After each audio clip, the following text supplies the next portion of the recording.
안녕하세요. 저는 평생 부모 마음에 못 받고 용서 구할 기회도 없이 살아가야 하는 30대 기혼 여성입니다. 힘든 일에 있어서 어떤 사연이 더 고슬프고 어려운지 판가름하는 건 소용없는 행동이지 않나 싶지만 많고 많은 고통 중에 부모님 마음에 상처를 주는 행위는 죽을 때까지 저를 아프게 할 것 같아요. 다들 부모님께 특별하게 잘못했던 일들이 있으신가요? 자식이라면 부모님 가슴에 못 안 박는 사람 없다고 하지만 유독 부모님께 잊지 못할 상처를 줬던 기억이 있으실 겁니다. 부모님한테는 있을 때 잘해야 한다고 하는데 제가 몰랐기 때문에 부모님께 못해드렸던 것은 아닙니다. 게을러서 효도를 미루고 미루다 기회를 놓쳐버린 것도 아닙니다. 어리석게도 저는 당시 아빠가 너무 미워서 일부러 상처를 주고자 했던 철부지 장녀예요. 그래서 아빠한테 모진 말과 거리두기를 했었고 아빠에게 용서를 빌 수 있는 기회를 저 스스로 놓쳐가고 있었습니다. 이 글을 쓰면서 저는 또 한 번 자책하고 아빠를 사무치게 그리워하겠지만 하늘에 계신 아빠에게도 이 사연의 목소리가 닿기를 바라며 제 이야기를 들려드리고자 합니다. 저한테는 일명 구두쇠라 불리는 아빠가 있습니다. 저희 집은 어릴 때부터 돈이 없는 게 아닌데도 집만 멀쩡한 아파트였지 사는 행색은 곰팡이 드글드글한 반지하에 사는 사람처럼 못 먹고 살았습니다. 그것이 다 아빠가 심하게 짠돌이였기 때문이었죠. 저는 장녀이고 제 밑으로 여동생만 2명이 더 있었는데요. 요즘에 딸 3명이라고 하면 딸 부잣집이라 하잖아요. 또 딸 셋이라 주위에서 아빠를 부러워하는 사람들도 있고요. 그러나 우리 부모님은 막 저희 셋을 낳았을 적에는 절대 딸이 칭송받는 시대가 아니었습니다. 당시에 자식이 셋이라고 하면 그리 많은 다자녀도 아니었거든요. 자녀 셋인 집인이 좀 많았고 더 많게는 4명, 5명인 집안도 덜어 있던 때였습니다. 그것만 된다면 자식 번성에 힘을 쏟는 시대였던지라 딸만 낳으면 아들 못 낳는 귀신 취급이 당연했을 정도로 당시에는 아들을 추구하는 사상이 많았다고 해요. 부모님은 기력이 딸려 우리 자매 셋으로 만족했다고 하지만 엄마는 사실 힘 닿는 데까지 노력해서 아들을 끝내 보고 싶어 했습니다.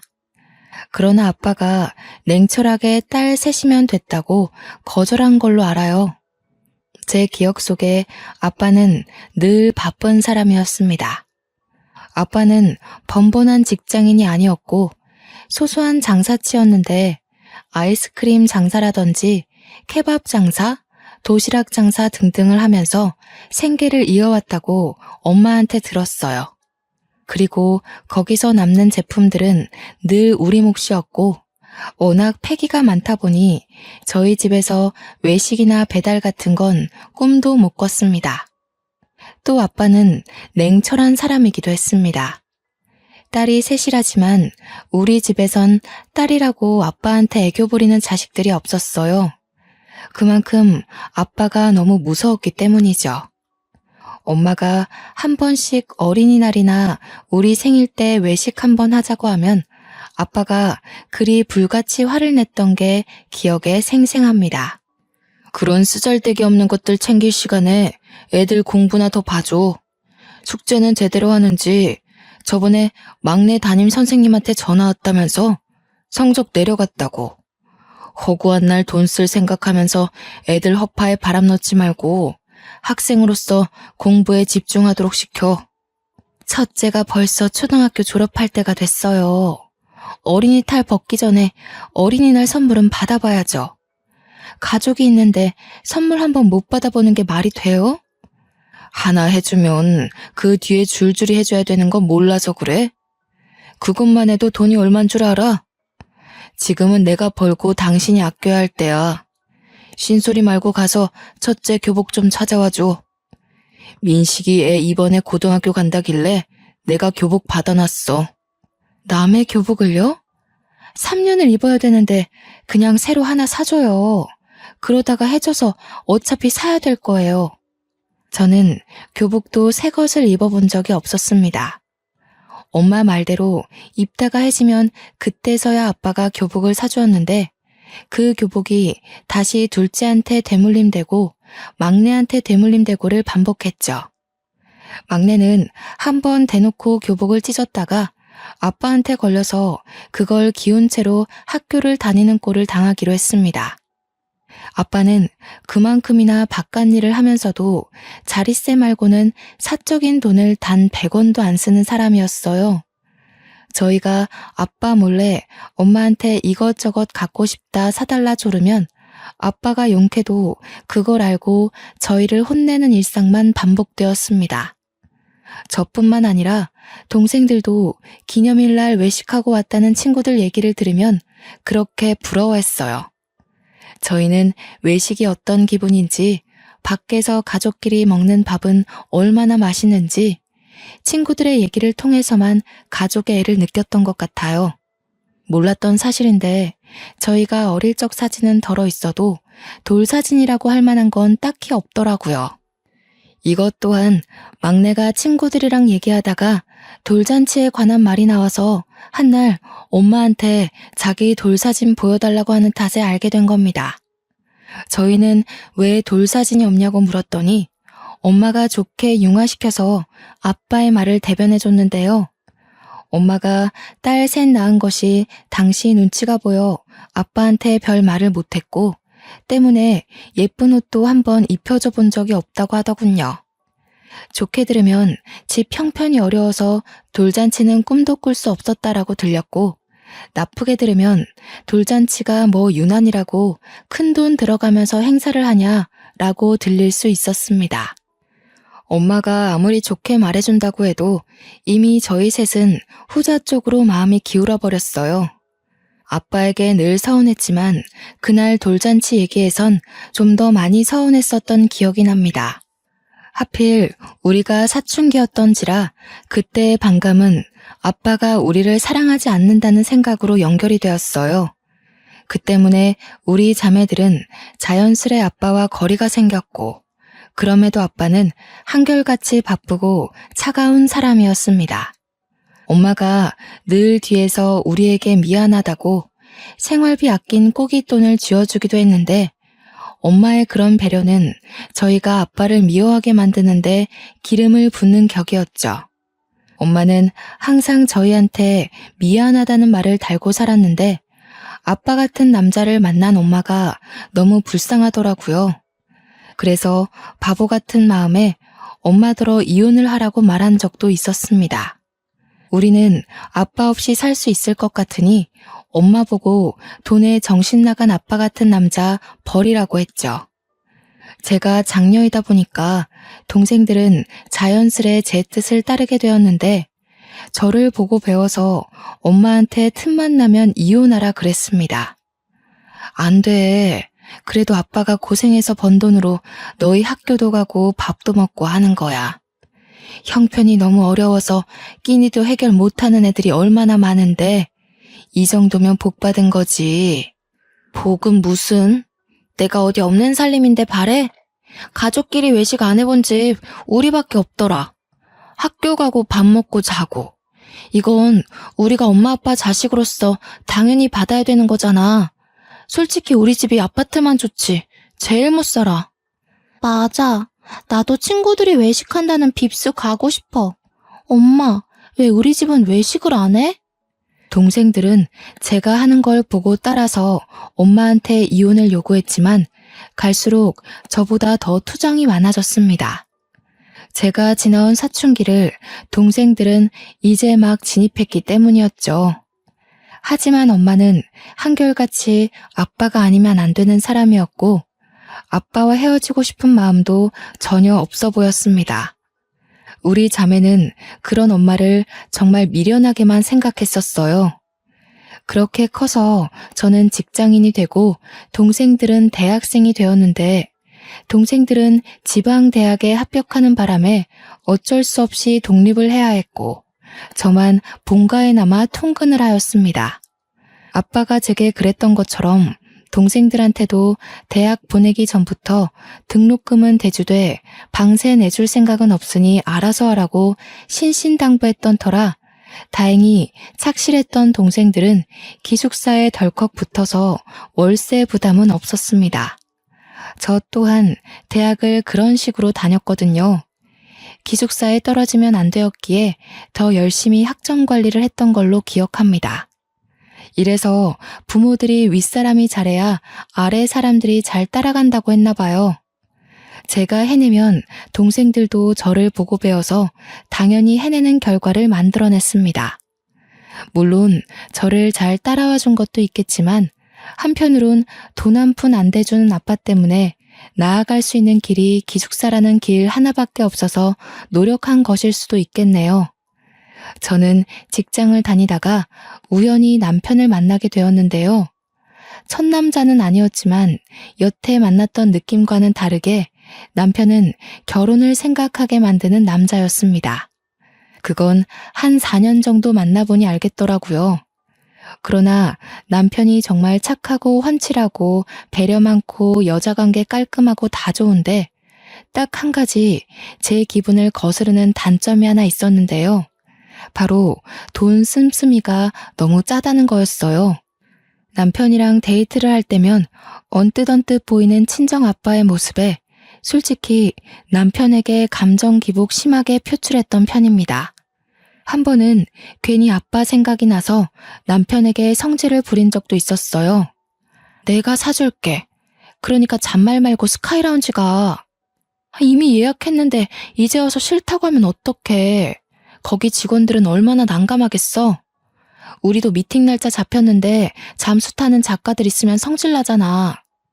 저와 남편은 출판사에서 일을 하고 있어서 잠수를 타거나 예고 없이 시간 약속을 어기는 걸 너무 싫어하는 편이었습니다. 그런데 남편이 출발하기 전까지만 해도 괜찮다더니 엘리베이터에서 스카이라운지 메뉴를 보자마자 안 가겠다고 하는 거 아니겠습니까? 너무 비싸. 굳이 거기 아니라도 비슷한 음식 파는 싸고 괜찮은 데 많다니까? 겉멋든 사람들이나 그런 데 가서 돈 쓰는 거야.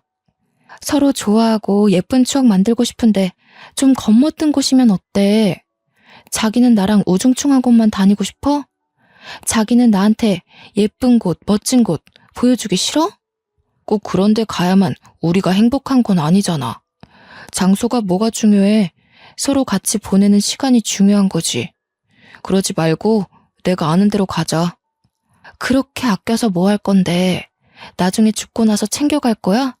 아끼더라도 쓸 때는 좀 써야지. 이럴 때 보면 자기가 나 안 사랑해서 돈 쓰는 거 아까워하는 것 같아. 사실 남편한테 따질 게 아닌데 순간 저도 모르게 남편이 아빠와 비슷한 부분을 보이면 속에서 갑갑함이 끌어올랐습니다. 아빠한테 직접 따지고 싶은 말을 남편한테 투영하여 남편에게 퍼붓기도 했지요. 그날 제가 애정의 척도까지 논해버리며 성질을 냈더니 남편이 당황하면서 먼저 사과했습니다.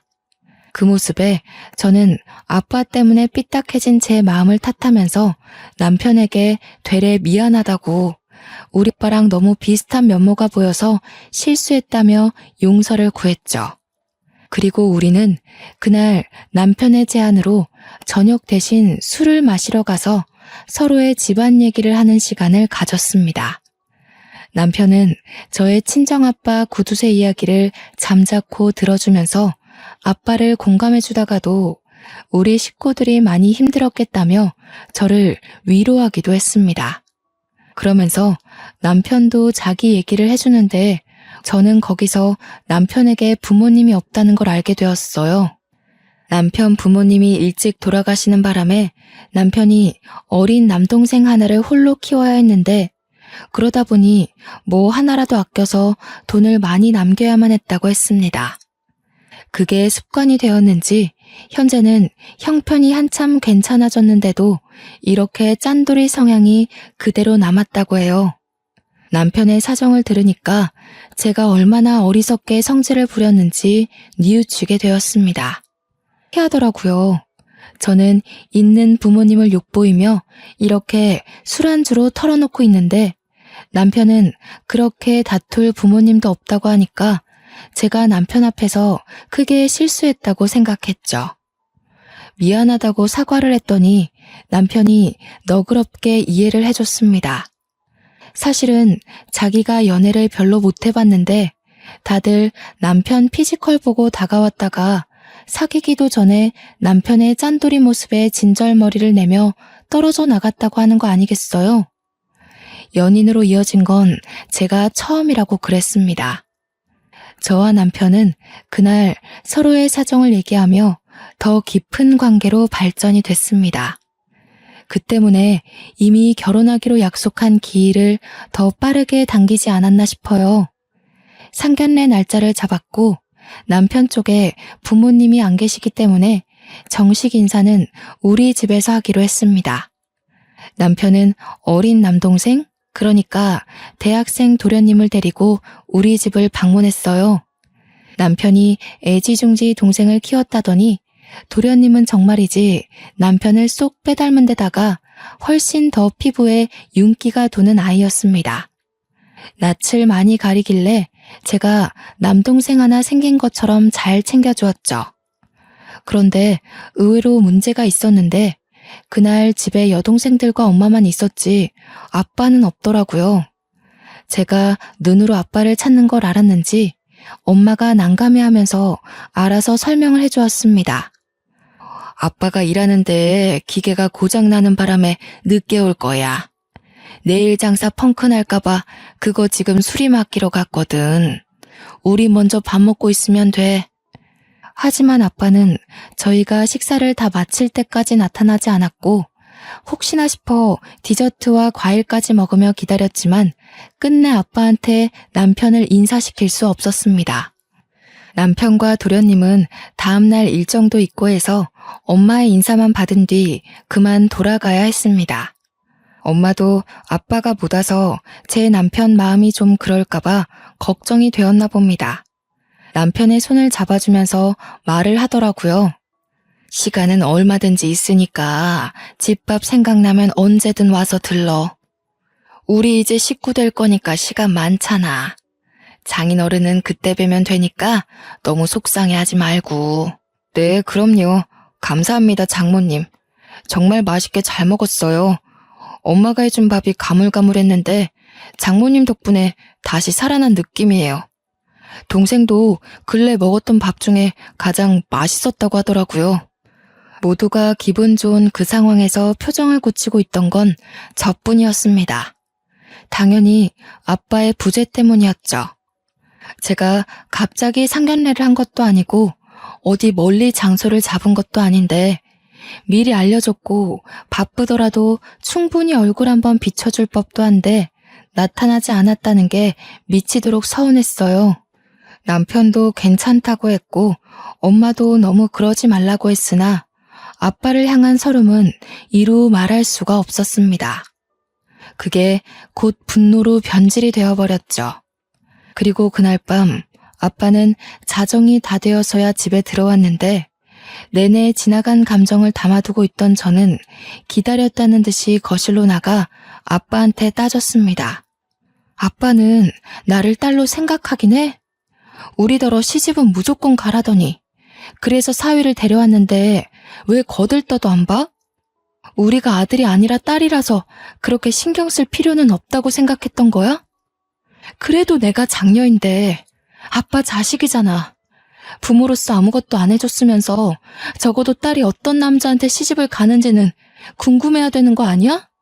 저의 큰 목소리에 엄마가 잠에서 깨서 밖으로 나왔고 동생들도 방학이었던지라 집에 있었는데 전부 막 자려다가 일어나 나와봤습니다.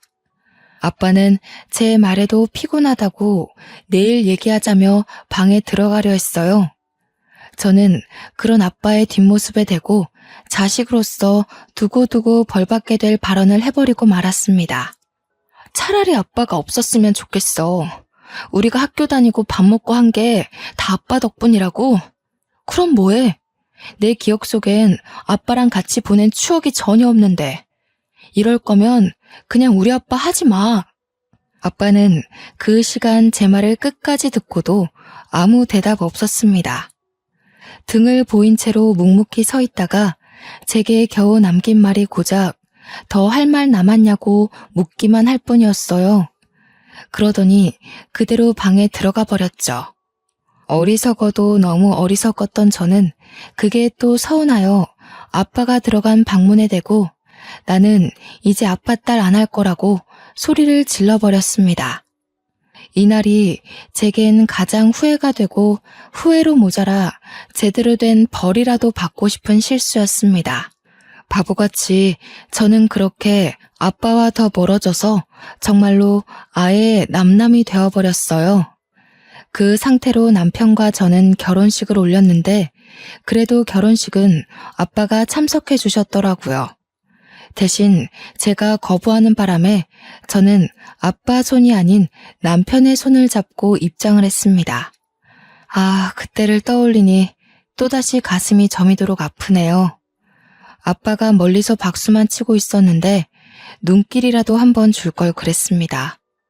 어쩜 못나도 이렇게 못난 짓을 할 수가 있었을까요?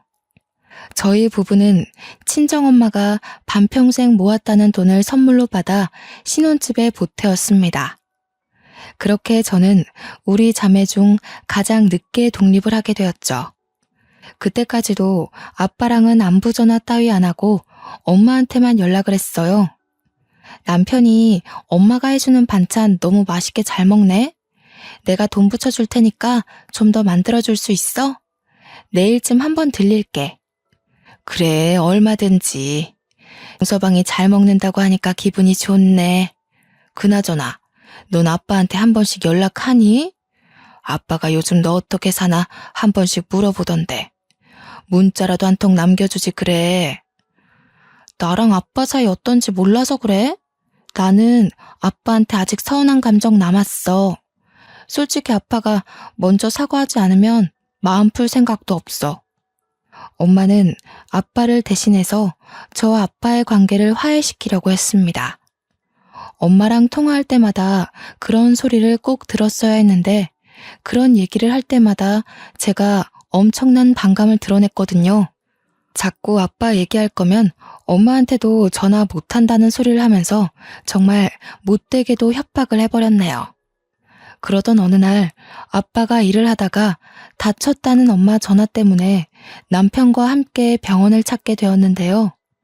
아빠는 다쳤다면서 어디 하나 붕대로 묶은 곳도 없이 환자복만 입고 누워 있었습니다. 우리가 온 걸 보고 엄마가 먼저 반겨주었는데 아빠는 무뚝뚝하게만 대응만 하더군요. 그래서 어디 다쳤는데? 조심 좀 하지 그랬어. 병원비 나가는 것도 아까웠을 텐데 어떡해? 그렇게 아끼던 돈 왕창 날리게 생겼네. 너 아빠한테 그게 무슨 말이니? 아빠가 다쳤는데 꼭 그런 식으로 말을 해야겠어?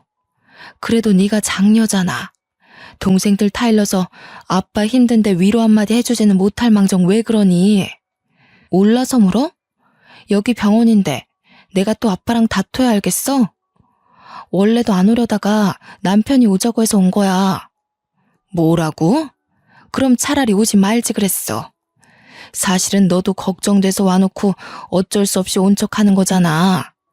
도대체 그깟 자존심이 뭐라고 부모한테 그렇게까지 모질게 하는 거니? 그래서 네가 못 컸어? 잘 먹고 잘 커서 시집도 잘 갔잖아. 정말 해도 해도 너무한 거 아니야?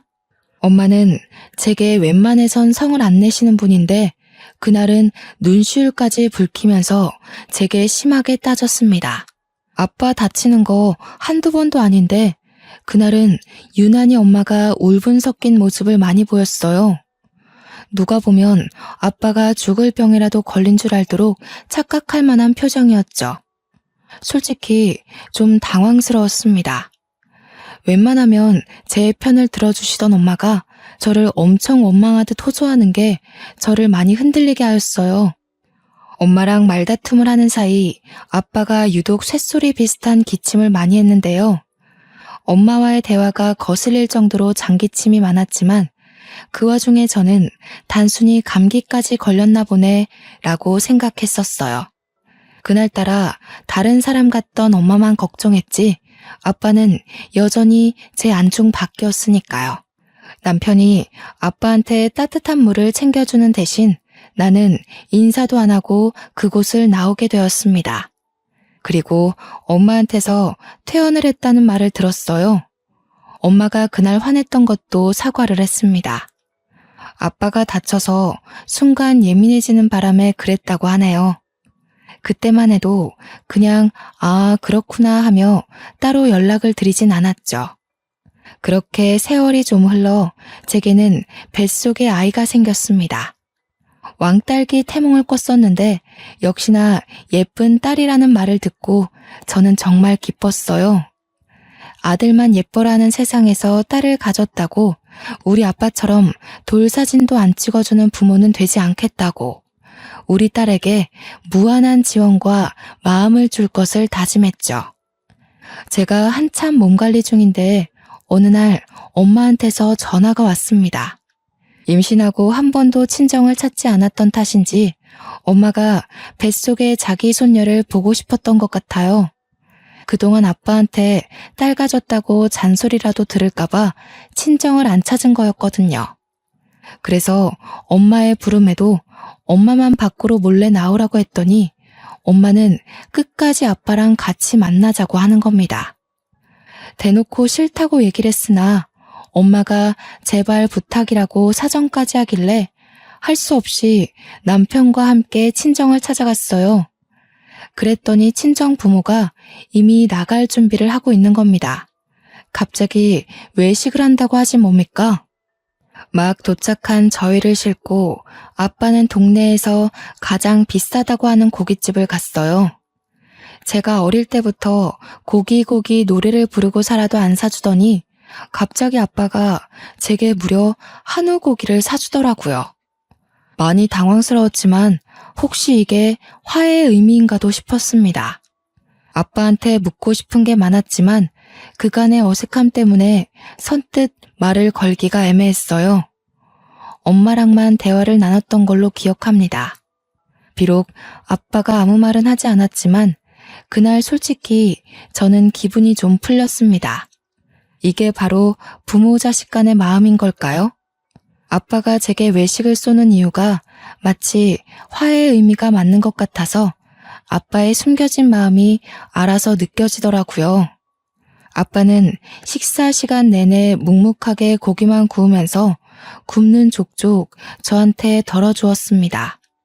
그때 제가 그 자리에서 처음으로 제가 먼저 아빠한테 말을 걸었어요. 그만하고 아빠 먹어. 아빠 지금 한두 점 먹은 거 알아? 내가 계속 봤는데 먹지도 않고. 우리는 우리가 알아서 챙겨 먹을 수 있으니까 이제 아빠 좀 먹어. 그러나 아빠는 고기 같은 거 안 좋아한다고 계속 저만 챙겨주었습니다. 갑자기 이러는 아빠가 의아했지만 싫지 않았어요. 좀 과장하자면 난생 처음 아빠의 사랑을 느껴보았습니다. 아빠의 행동이 오죽 어색하고 갑작스러웠으면 제가 무슨 생각도 했는지 아십니까? 혹시 내 배에 있는 애가 아들인 줄 알고 잘해주는 건가? 그런 생각까지 들었다니까요. 그날 저는 원 없이 고기를 먹었어요. 제가 먹은 고기 중 가장 맛있었습니다. 아빠가 사준 고기라서 더 그랬던 것 같네요. 낯간지러워서 아빠한테 잘 먹었다는 차마 인사는 못했고 부모님께 조심히 들어가라는 말을 전하는데 아빠가 차에 올라타기 전 제게 나지막히 말을 건네더라고요. 여자애는 해산물 많이 먹어줘야 희고 곱게 나온다더라. 그래서 너희들이 다 희고 곱상한 거야. 오늘은 네 배불려 놨으니 다음엔 손녀줄 해산물 보내마. 그 말 한마디 남기고 아빠는 그대로 차를 타고 돌아갔습니다. 그리 따뜻한 말도 아니었고 몇 년 만에 건네는 애정 담긴 인사도 아니었지만 그날 아빠의 말은 인생에서 가장 인상 깊게 남았을 정도로 제게 따뜻한 진심입니다. 저는 그날로써 아빠에 대한 마음속 응고가 와르르 풀려버렸습니다. 아빠가 용기 내서 손을 내밀어 줬으니 앞으로는 제가 자식으로서 아빠에게 화해의 손길을 내밀어 봐야겠다고 생각했죠. 그리고 2달 후, 갑작스런 산통 때문에 응급실에 실려간 저는 조기 출산을 했어요. 새벽이었는데도 남편이 친정 부모에게 알려드려야 될 것 같다고 전화해서 친정 부모가 달려오기까지 했습니다. 그날 엄마는 저를 출산을 끝낸 저를 보고 갔는데 아빠는 제가 낳은 손녀만 보고 그만 돌아가 버렸어요. 지난번 고기 사준 날 이후로 아빠한테 마음이 좀 풀렸었는데 살짝 또다시 서운하더라고요. 그건 그거고 막상 딸을 보니까 세상만사 모든 걱정이 싹 사라지는 거 아니겠습니까? 세상에 이렇게 예쁜 생명체가 있다는 것이 얼마나 신기하던지. 친정 부모님도 우리 자매를 낳았을 때 이런 기분이었을까요? 정말 뭐 하나 부족한 것 없이 애지중지 키우고 싶었습니다. 그렇게 딸만 보면서 행복하기만 할 줄 알았던 제 삶에 난생 처음 고비가 찾아왔는데요. 바로 아빠가 병원에 입원했다는 소식이었습니다. 처음엔 또 어디 다쳤나 안일하게만 생각했어요. 하지만 엄마가 전화에 대고 울먹이는 소리가 심상치 않았고 숨을 헐떡이면서도 엄마는 그만 솔직히 얘기해줘야 될 것 같다며 아빠에 관한 사실을 얘기해 주었습니다. 니네 아빠 소세포 폐암이란다. 지난번에도 다친 게 아니라 폐암 때문에 병원 입원했던 거야. 아빠가 너희들한테 알리지 말라고 그렇게 호통을 치니 말을 못했어. 그런데 너네 아빠가 오늘 밤에 갑자기 쓰러져 버렸지 뭐니? 어떡하면 좋아. 니네 아빠가 얼마나 열심히 살았는데 이제 좀 편하라고 하니까 이런 날벼락 같은 일이 생겼다. 네 아빠 불쌍해서 어쩌니? 아빠가 길어봤자 1년밖에 살지 못한다는 충격적인 소식을 듣고 저는 남편에게 애를 맡긴 후 병원을 찾아갔습니다. 그때 지난번 입원했을 적 이미 가망 없는 말기라는 판정 때문에 아빠는 치료를 거부했고 그 탓에 지금은 산소호흡기를 차고 중환자실에 누워있는 상태까지 악화된 것이었어요. 저녁이라서 당장은 면회를 한 명씩 해줄 수 있다길래 엄마는 이미 하고 나왔으니 몇 시간 뒤에 한 번 남은 면회를 저더러 들어가라 했습니다. 저는 엄마와 같이 중환자실 앞에서 내내 기다렸다가 간호사의 부름에 안으로 들어갔고 아빠는 때마침 눈을 뜨고 있었어요. 제가 온 걸 본 아빠가 말없이 저를 바라보기만 하는데 늘 근엄하던 아빠의 모습이 한없이 약해 보여서 그만 제가 눈물을 울컥 쏟아버렸습니다.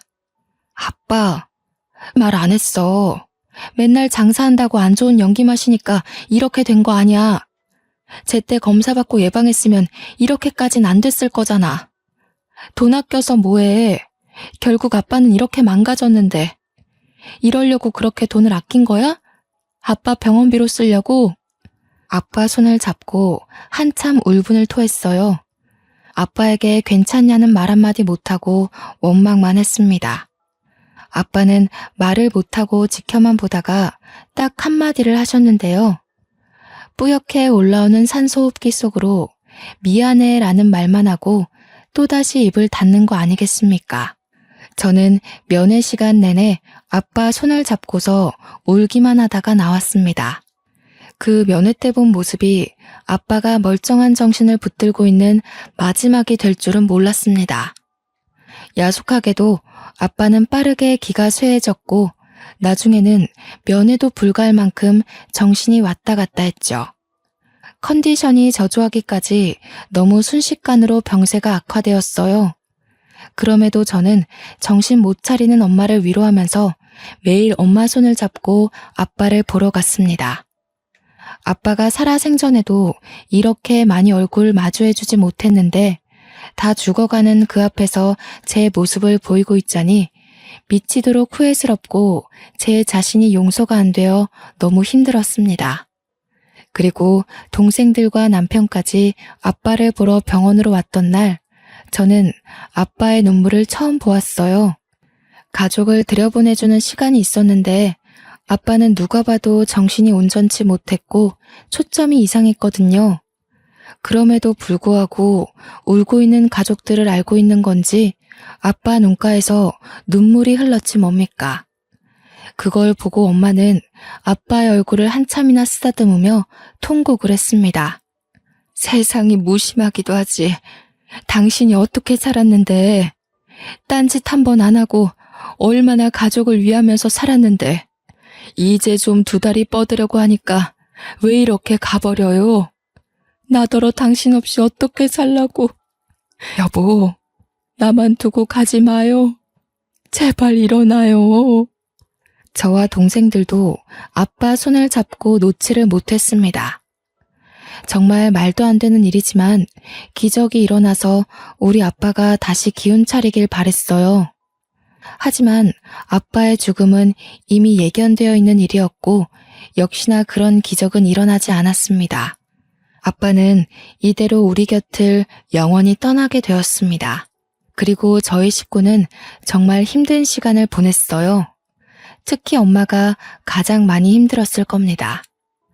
늘 아빠를 믿고 사랑했던 분이니 아빠 없는 빈자리가 얼마나 크겠습니까? 그래서 저와 동생들은 번갈아 가며 친정집을 방문했습니다. 동생들은 방학 때 엄마랑 같이 있을 수 있으니 제가 주로 많이 친정에 살다시피 찾아갔죠. 친정집은 아빠 하나 없을 뿐인데도 너무 썰렁했습니다. 그동안은 아빠가 있기 때문에 집이 음험하고 삭막하다고 생각했는데 아빠가 저희에게 남모르게 큰 존재였나 봅니다.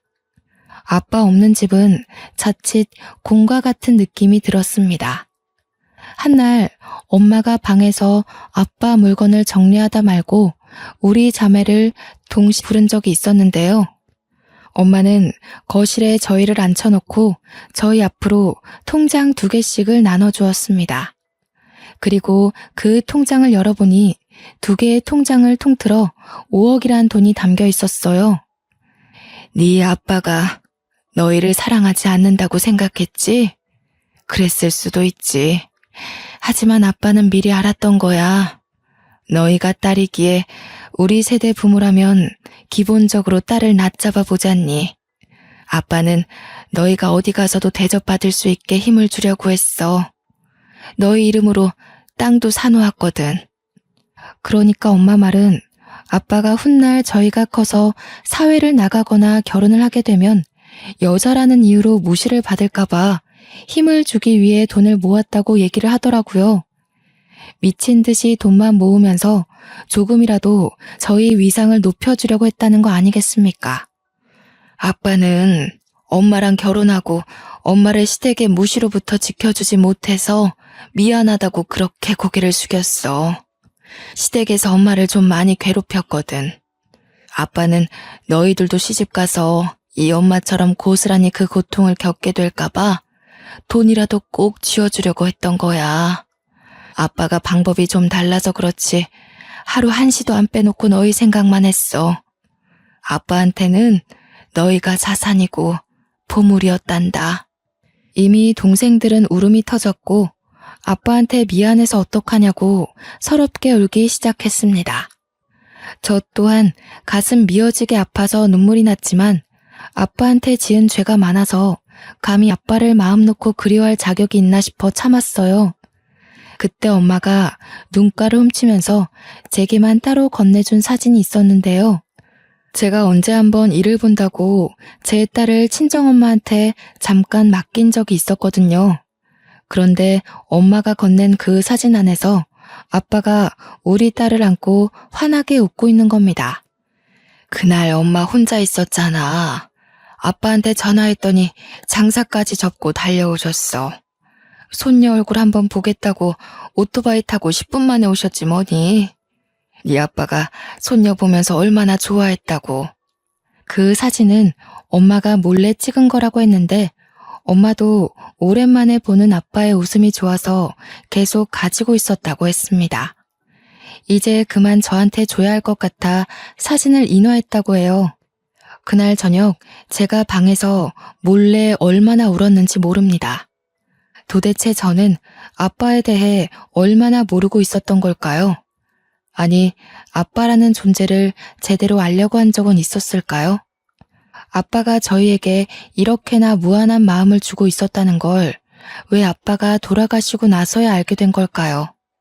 하늘이 제게 주는 벌이라면 마땅히 받겠지만 그 전에 아빠에게 진심으로 용서를 구할 수 있는 기회가 있다면 기꺼이 1000배라도 하고 싶다는 생각을 수만 번 했습니다. 그리고 아빠의 갑작스러운 부재로 저와 남편은 친정에 들어가 살게 되었어요. 그곳에서 저는 틈만 나면 아빠 방에 들어가서 이미 정리해 놓은 아빠의 옷이랑 물건들을 열어봤습니다. 아빠가 너무 보고 싶었어요. 정말 허튼 짓 없이 충직하게 가장의 역할을 해낸 분인데 제가 몰라도 너무 몰랐습니다. 아빠는 누구보다 저희를 위해서 마음과 돈을 쓰신 분이었고 저의 임신을 축하하며 아낌없이 퍼줬음 손녀를 축복으로 받아준 사람이었는데 누구보다 저희 자매를 사랑해준 아빠였는데 제가 더 똑똑하지 못해서 아빠의 사랑을 몰라줬다는 것이 계속해서 한으로 남아있네요. 아무것도 모르고 아빠한테 모진 말만 했던 저는 아빠와 함께 보낼 수 있었던 귀한 시간을 자체적으로 없애버린 셈이 아닙니까? 이런 생각만 하면 제 자신이 무척 용서가 안 돼서 많이 힘들었습니다. 그래서 저는 기일이 아닌데도 아빠를 자주 찾아갔어요. 사진 속 아빠는 옛날에 찍은 사진인지 약간의 미소를 띠고 있었습니다. 사진이 참 예쁘게 잘 찍혔더군요. 저는 아빠 사진 옆으로 저희 가족 사진을 넣어놨어요. 절대 아빠를 잊지 않겠다고 약속하는 마음과 함께요. 세상에서 가장 슬픈 일이 바로 가족을 먼저 떠나보내는 거라고 생각합니다. 누구나 겪을 수밖에 없고 결국엔 닥치게 될 일을 좀 빨리 겪은 것뿐인데 왜 이렇게 아픈지 모르겠습니다. 현재는 세월이 좀 지나서 우리 손녀가 6살이 되었어요. 손녀를 많이 사랑해줬던 아빠가 혹시 제 딸을 많이 보고 싶어 할까봐 아빠 기일마다 딸을 꼭 데리고 방문을 합니다. 덕분인지 우리 딸도 할아버지를 기억하고 있어요. 물론 직접 만난 기억은 못하지만 사진을 보면서 할아버지가 이런 사람이다 하고 얼굴을 아는 것 같더라고요. 그리고 저는 주책맞게도 아직까지 눈물을 흘린답니다. 아빠만 보면 자동적으로 가슴이 아프고 눈물샘이 반응을 해요. 그날은 하루 종일 아무것도 못하고 지쳐 잠들 때까지 울기만 했죠. 불효를 저지른 것에 대한 대가가 아닌가 싶습니다. 참, 이건 엄마가 깜빡하고 제게 뒤늦게 말해준 건데요. 엄마가 저희 신혼집 구하라고 줬다던 돈 있잖아요. 그게 사실은 아빠가 준 돈이라고 하더라고요. 당시 제가 아빠를 외면하던 때였기에 아빠가 자기가 주는 돈이라고 하면 내가 안 받을 것 같다고 엄마한테 거짓말을 시켰다고 합니다. 정말 저는 아빠한테 잘못한 채로 천벌 받고 있는 게 맞나 봐요. 제 자신이 쪽팔리고 한심해서 죽을 것처럼 힘들더군요. 죽을 정도로 힘든 적이 없어서 이만큼 아픈 건지도 몰랐어요. 앞으로 누가 죽을 만큼 힘든 일이 있다고 하면 진심으로 경청하고 보듬어 줘야겠습니다. 여기까지 글을 써오는 내내 저는 계속 벌을 받는 기분이었습니다. 울면서 속죄하며 쓰다 보니 벌써 하루가 다 갔네요. 라디오가 하늘에까지 닿는 일은 없겠지만 라디오에서 퍼지는 음파가 우연이라도 하늘에까지 울려서 아빠가 들을 수 있었으면 좋겠습니다. 제가 모르는 세상에 꼭 그런 기적이 있길 바래요. 그렇게 생각하면서 꼭 아빠한테 말해주고 싶어요. 미안했다고. 아빠 목숨 다해서 우리를 사랑해줘서 고맙다고. 우리 아빠 짠돌이 아니고 최고로 훌륭한 아빠였다고. 단 한 번만이라도 아빠가 꿈에 나온다면 꼭 안아주면서 하고 싶은 고백도 있는데 바로 사랑한다는 말입니다. 솔직히 가족끼리 그런 직설적인 표현하는 게 너무 낯간지럽지 않잖아요. 너무 쉬운 말인데도 희한하게 가족들한테는 그 말이 잘 안 나오지 않습니까? 생판 초면이었던 남편이랑도 1년도 안 돼서 사랑한다는 말을 수십 번 텄는데 왜 저는 가족한테는 그런 쉬운 말을 해주지 못했는지 모르겠습니다. 편지로는 할 수 있었는데 그마저도 아빠는 빼고였어요. 그러니까 아빠한테는 쑥스러운 마음을 담은 편지도 써본 적 없다는 겁니다. 아빠를 보내고 나니 이렇게 못해준 것들만 생각이 나네요. 부모를 보낸 자식분들 다 저와 같은 마음이겠죠? 아빠를 마주할 수 있던 수많은 기회를 놓친 제가 지금에서야 단 한 번의 만남이라도 생기기를 갈망하고 있네요. 창피하지만 꼭 한번 다시 만나고 싶어요. 그럼 다른 말 전부 마음속에 삼키고 딱 한마디 해줄 겁니다. 사랑해요, 아빠. 라고 말이에요. 다들 저처럼 두 번 다시 없을 기회 놓치지 마셨으면 합니다. 내 옆에 놓인 무수히 많은 기회를 매일매일 잡으셔서 가족과 행복한 시간 만들길 바래요. 가족이야말로 익숙해서 소중한지 모르는 가장 위태로운 관계가 아닙니까? 쓰다 보니 내용이 좀 많이 길어졌습니다. 그만 인사드릴게요. 제 이야기 들어주셔서 너무 감사합니다.